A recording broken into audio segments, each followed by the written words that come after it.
Martin, velkomin til Íslands, til móts við landsliðið. Enn og aftur, hvernig líst þér á þetta verkefni fyrir liðið? Bara búið vel eins og alltaf. Ég held að svona hungrið sé meira núna heldur en í seinasta glugga einhvern veginn. Það gerðum bara smá bitan í þeim glugga og svona, maður var fúll og svekktur eftir það og alveg staður hann í að gera betur og nú loksins komið að því, þannig að okkur hlakkar bara mikið til. Þú vantaði einhverju leikmenn í seinasta glugga sem við komum með inn núna.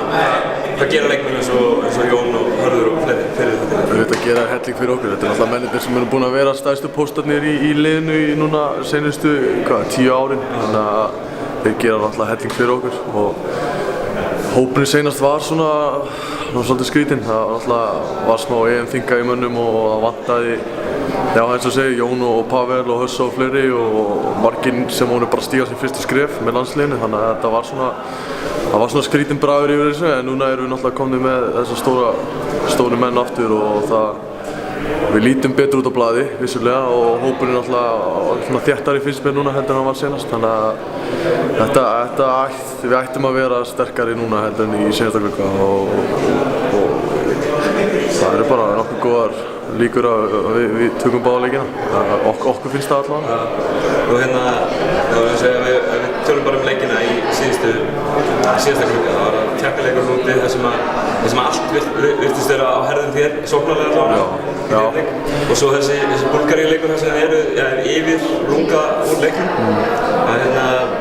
Er nauðsynlegt fyrir liðið að ná í sigra núna þessu? Já, auðvitað. Það skiptir öllu máli.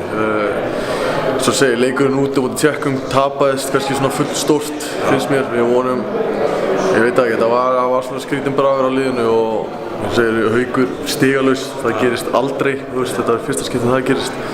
Þannig að það vantaði helling þar. Það var alltaf eitthvað meiddur? Jú, var tæpur og það munar hann og leikurinn heima var náttúrulega bara klúður. Hvort það skrifist á reynsluleysi eða ég veit ekki eins og hvað það skrifast á. Það var bara algjört klúður á okkar hálfu og leikur sem við hefum aldrei átt að tapa. Þannig að við erum staðrænir í að gera miklu betur og ætlum að ná í 2 sigra núna í þessum glugga. Mikið af nýjum strákum að hafa með ykkur, eða ekki? Jú.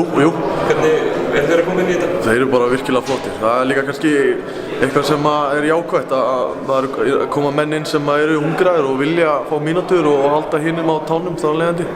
Kannski hefur hópurinn núna, seinustu árum kannski verið bara svolítið svona cruise control, hverjir eru valdir í hópinn. Þannig að núna eru menn meira á tánum og þessi ungu strákar eru hungraðir í að fá mínútur og vilja sýna sig. Þannig að við þurfum að gera það líka, þessi sem kannski erum búin að vera lengur í þessu. Þannig að þeir eru bara að líta vel út og lofa virkilega góður.